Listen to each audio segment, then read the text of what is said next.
안녕하십니까. 누리 PD 김준입니다. 북의 상황이 심상치가 않습니다. 평양 지금 난리 났다. 무슨 일이 이제 벌어지고 있는 것은 확실하죠. 최근에 이제 북에서 나온 굵직한 뉴스랄까 뭐 이슈만 하더라도요. 일단 뭐 가장 최근에는 일종의 자작극으로 보입니다만 무인기가 출현했다. 평양 상공에 무인기가 떴다라면서 지금 호들갑 떨고 있죠.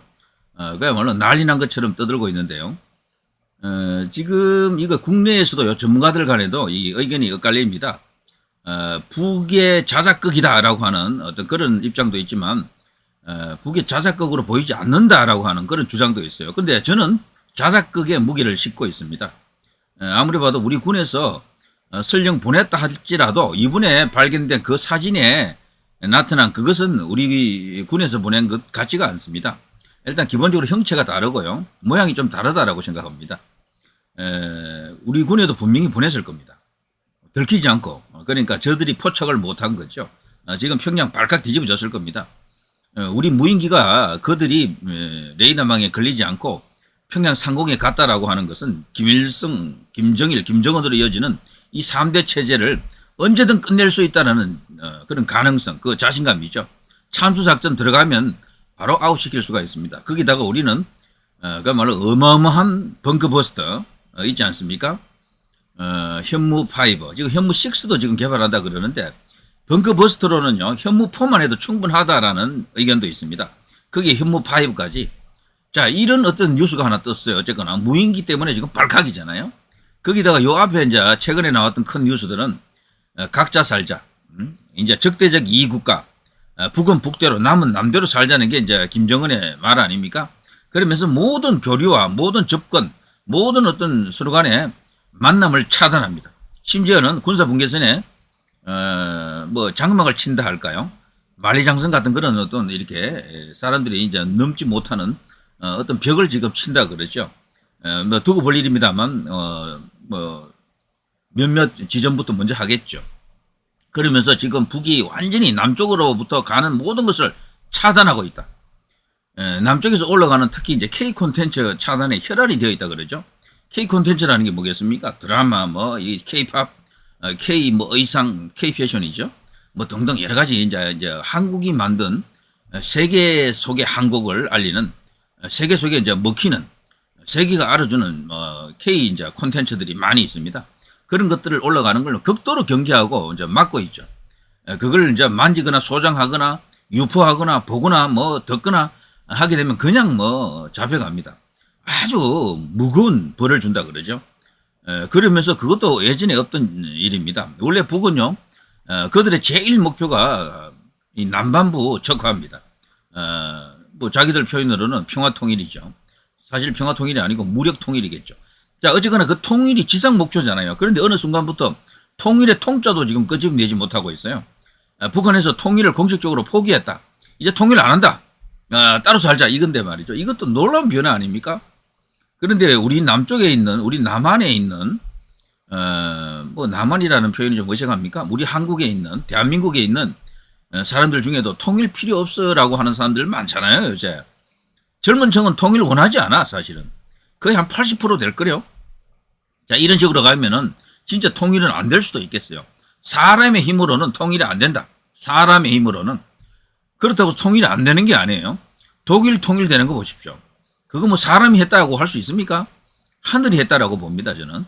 레이건, 고르바초프라고 하는 당대의 뭐 역사적 역대급 어떤 그런 영웅이 이제 양쪽이 다 출연했던 겁니다. 동서 냉전 체제의 두 핵이 동시에 그런 식으로 이렇게 만나가지고 의기투합해가지고 세계 질서를 확 이렇게 변화시킬 줄 누가 어떻게 알았습니까? 그게 독일의 노력으로 그렇게 됐겠어요? 독일의 노력으로 된 게 아닙니다. 그건 전 하늘이 했다고 봅니다. 그러면서 철의 장박, 이게 이제 무너지면서 동유럽 전체가 지금 공산화에서 이제 민주화로 넘어왔고요. 구소련 자체가 붕괴됐죠. 그러면서 독립국가 연합으로 갔다가 수없이 많은 구소련에 속했던 나라들이 여기저기 생겼죠. 뭐 카자흐스탄, 뭐 우즈베키스탄 등등 해가면서 우크라이나도 그래서 떨어져 나간 거고요. 그런 나라가 십수개 있잖아요. 그게 사람의 힘으로 했다고 할 수 있습니까? 저는 그게 하늘이 했다라고 보거든요. 자, 그런 식으로 어쨌거나 그런 통일입니다. 북이 통일을 이제 안 한다라고 해도요. 우리도 통일에 대해서 뭐 그렇게 뭐 이렇게 적극적으로 나서지 않을 겁니다. 뭐 그럼 통일이 안 되느냐? 저는 언젠가는 된다고 봐요. 언젠가는.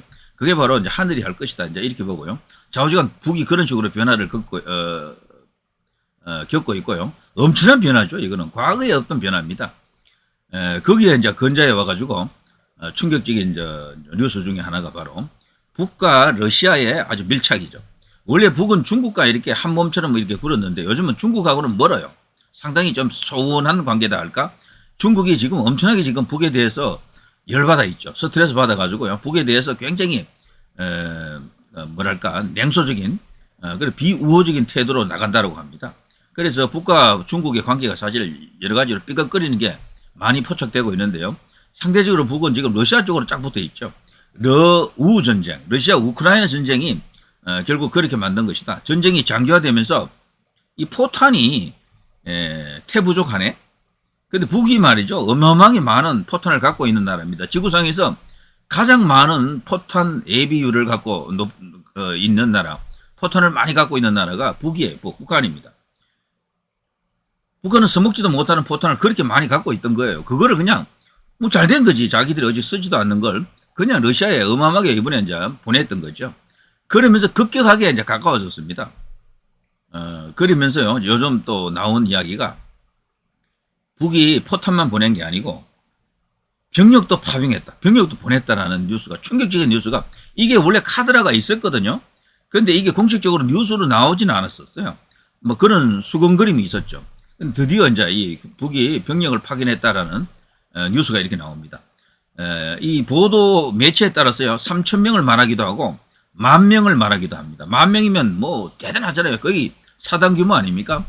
자, 러시아 북한군 3,000명 대대급 부대 편성 중에 있다. 이런 뉴스가 나왔고요. 러시아 우크라이나에 뺏긴 땅 절반 탈환, 젤렌스키 큰 타격을 입고 있다. 요 근처에 와서 우크라이나가 상당히 어려운 것 같더라고요. 제가 볼 때는 서방 진영에서 서방 이제 메이저 미디어들이 우크라이나가 이기는 뭐 그런 뉴스를 많이 내보내가지고 러시아가 오히려 더 힘든 것으로 알려져 있지만 실상은 안 그렇다 그래요. 우크라이나가 힘들다라고 합니다.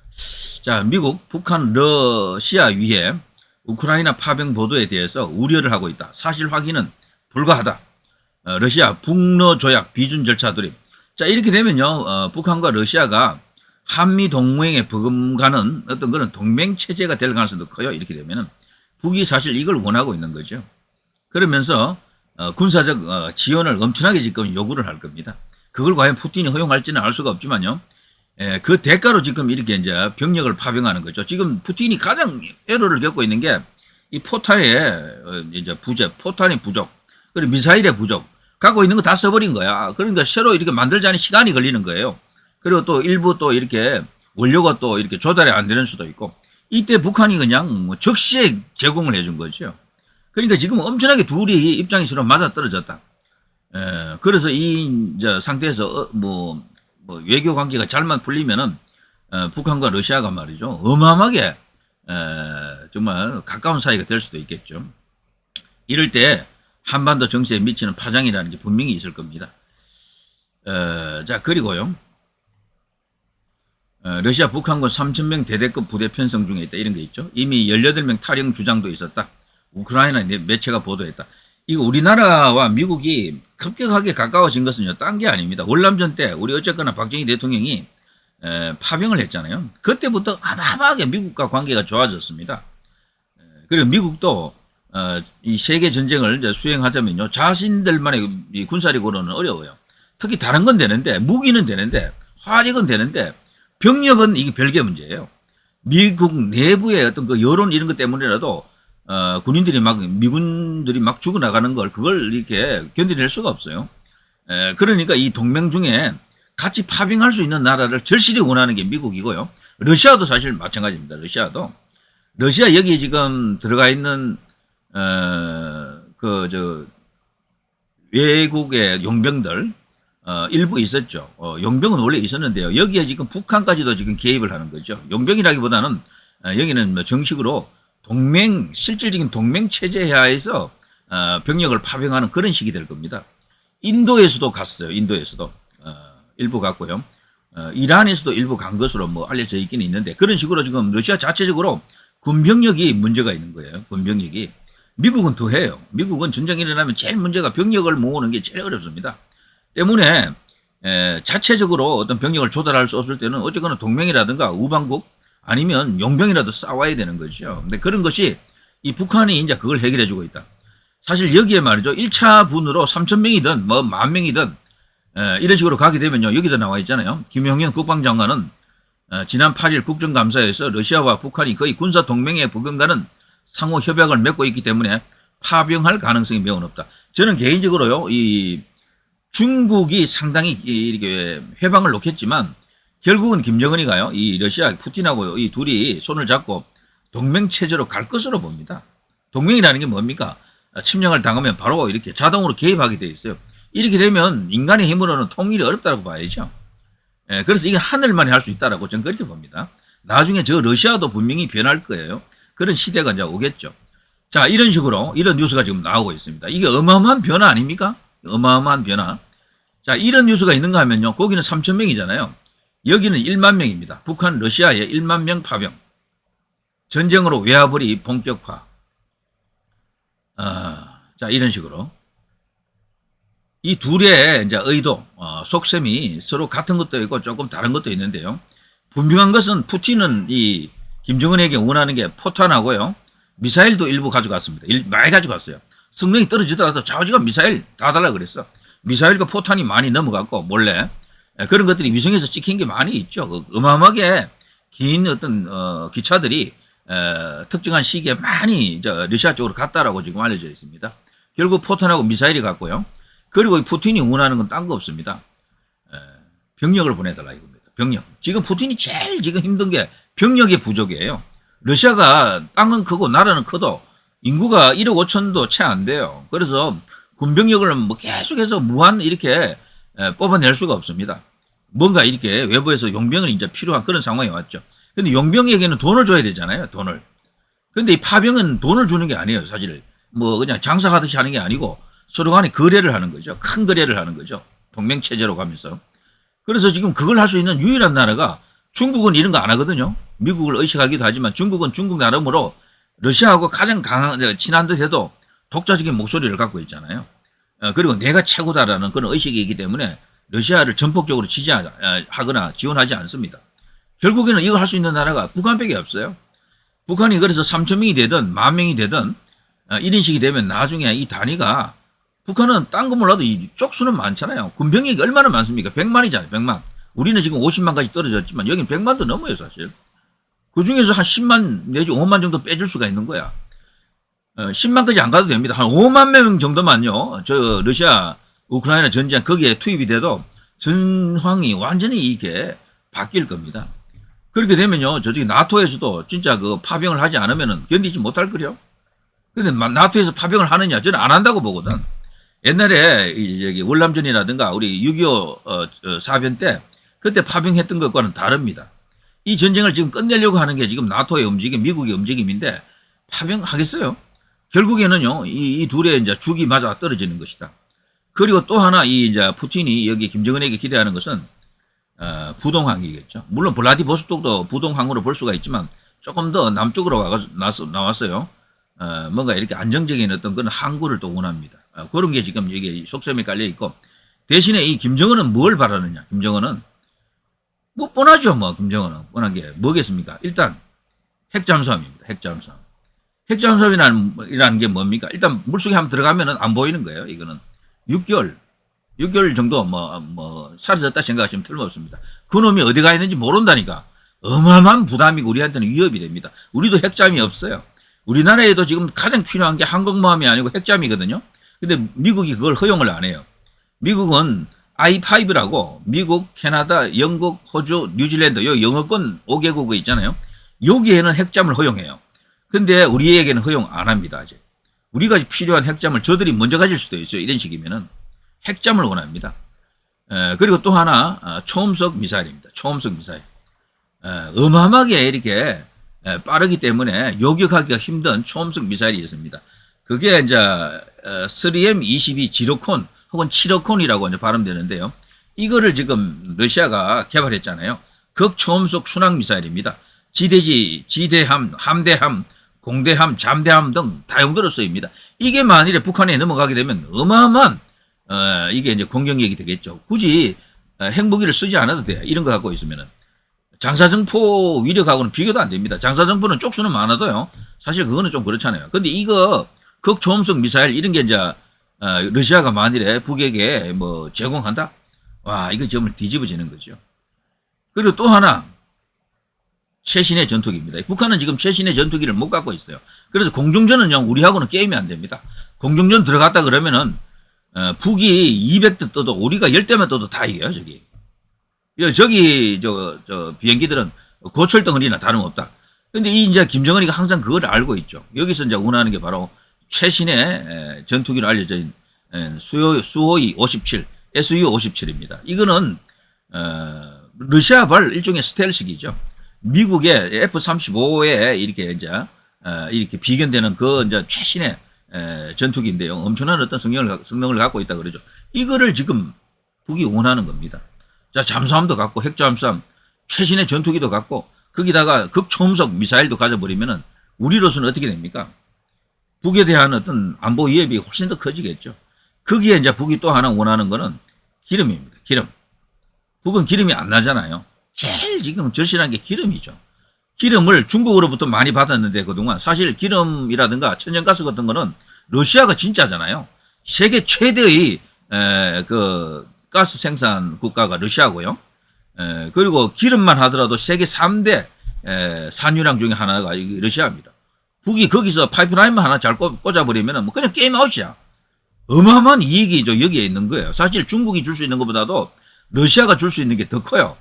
북 입장에서 판단할 때 그렇게 되는 거예요. 그래서 지금 김정은이도 푸틴하고 지금 도박을 거는 어떤 승부수를 띄우고 있습니다. 그리고 이 둘의 입장이 똑같은 게 하나 있는데 트럼프를 원하고 있어요. 두 사람 다. 둘 다 트럼프를 원하고 있다니까. 그러면 러우 전쟁도 끝내고 그리고 자신들의 입맛에 맞는 뭐가 또 있는 것 같아요. 그런데 그것이 뭐다라고 하는 것은 전문가들마다 이제 이야기가 좀 달라집니다. 저도 얼마 전에 방송을 한번 했어요. 그걸 갖고. 자, 그런 쪽에서 서로 이해가 맞아떨어지기 때문에 이들이 지금 충격적인 거래를 할 가능성이 크다. 이제 이렇게 볼 수가 있겠죠. 자, 북은 지금 난리 났습니다. 어쨌거나 큰 변화에 지금 휩쓸려 가고 있는데 거기에 지금 푸틴이라고 하는 세계적 악당이랄 수도 있고요. 세계적 어떤 큰 손일 수도 있겠죠. 어깨 힘 확 주고 있는 두목급이죠. 어쨌거나 저쪽에서는요. 이런 인사와 손잡고 뭔가를 도모하고 있다. 이런 걸 알 수가 있습니다. 파병할 겁니다. 했습니다. 벌써. 그리고 그 규모가 처음에는 뭐 몇천 명 수준일지 몰라도요. 이게 한 5만 명 정도까지 갈 것이다. 이게 이 러우 전쟁, 러시아 우크라이나 전쟁의 전황을 뒤집을 수가 있습니다. 서로 간에 이해관계가 딱 맞아 떨어져서 그래요. 이거는 진짜. 우리가 필요한 걸 네가 갖고 있고 저쪽에서 필요한 걸 또 이쪽에서 갖고 있는 거예요. 그래서 우리가 말이죠. 이런 걸 이제 대비해서라도 더더욱 한미동맹, 한일 관계를 돈독히 해야 됩니다. 사실은 한미일 삼각동맹으로 가버려야 이런 것을 다 해결할 수가 있습니다. 한일 따로, 한미 따로. 이거는 사실 반쪽입니다. 한미일이 하나가 되어야 한다. 그것도 군사동맹으로까지 가야 됩니다. 사실은. 일본이 우리를 지금 공격할 그 가능성이 있습니까? 전 제로라고 보거든요.